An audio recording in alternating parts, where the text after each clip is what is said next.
Football এমনই, কাউকে হাসাবে আবার কাউকে কাঁদাবে, আবার কাউকে হারিয়ে দিয়েও তাকে হিরো বানিয়ে যাবে। আজ আর্জেন্টিনা জিতেছে কিন্তু কেপ ভার্দে মাথা নত করেনি। তারা লড়াই করেছে, তারা স্বপ্ন দেখেছে, তারা শেষ পর্যন্ত নিজেদের প্রমাণ করার জন্য সব কিছু উজাড় করে দিছে এবং এটা প্রমাণ করে দিয়েছে যে এই ওয়ার্ল্ড কাপে ছোট দল বলতে কোনো দল নাই। অথচ একদল পর্তুজিল সাপোর্টার, দুমুখো সাপোর্টার, যারা কিনা একসময় কেপ ভার্দেকে ছোট দল বলে চিল্লাইছে, তারা আজকে বলতেছে, তারা আজকে কেপ ভার্দের গুণগান গাচ্ছে যে কি খেলা দিল, কি পারফরমেন্সটাই না দেখালো কেপ ভার্দে। এই ধরনের দুমুখো পর্তুজিল সাপোর্টাররা সাপোর্টও করে দুই তিনটা টিম, আবার কথা বলার সময় এক মুখে দুই তিন ধরনের কথা বলে। কেপ ভার্দের মতো টিমরা তারা দেখাই দেয় যে না, আমরা শুধু কথা বলেই থেমে থাকি না, আমরা কাজে প্রমাণ করতে জানি। আর লিওনেল স্কলনির ফুটবল গিয়ার নিয়ে তো কথা বলার কিছু নেই। সেই লিওনেল স্কলনি যখন কোনো একটা টিমকে বলে যে আমরা তাকে সমীহ করে দেখছি, সে আমাদেরকে অনেক টাফ টাইম দিবে।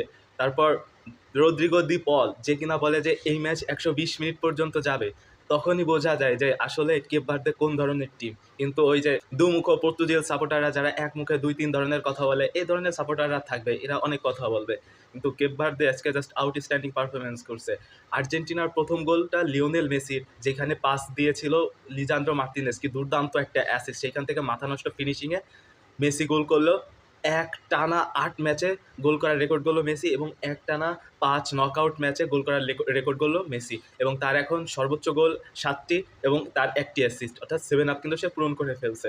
এরপরেই কিনা কেপ ভার্দে হাফ টাইমের পরে তারা সমতায় ফিরলো।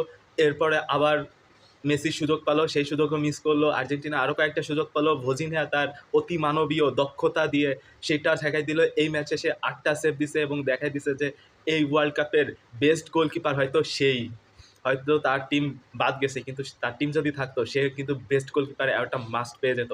What a performance by Vozinha, তোমাকে সেলুট জানাই। এরপর আর্জেন্টিনা এক্সট্রা টাইমে লিজান্দ্রো মার্তিনেজের গোলে আবার আগাই গেল।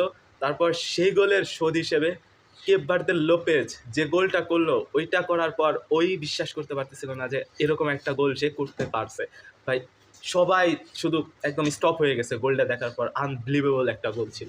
সেখান থেকে কুটি রোমেরোর ওই যে হেড থেকে ওন গোলের মাধ্যমে আর্জেন্টিনা 3-2 গোলে আগাই গেল। শেষের দিকে এসে এমিলিয়ানো মার্টিনেজ আরও একটা অতিমানবীয় সেভ দিয়ে আর্জেন্টিনাকে বাঁচাই দিল। শেষ পর্যন্ত আর্জেন্টিনা 3-2 গোলে জিতে গেছে। আর্জেন্টিনা জিতেছে কিন্তু কেপ ভার্দে মাথা নত করেনি, তারা তাদের সর্বোচ্চ দিয়ে লড়াই করেছে, তারা তাদের হৃদয়ের শক্তি দেখাই দিছে যে হ্যাঁ, মানসিকতায় সব কিছু চেঞ্জ করে দিতে পারে।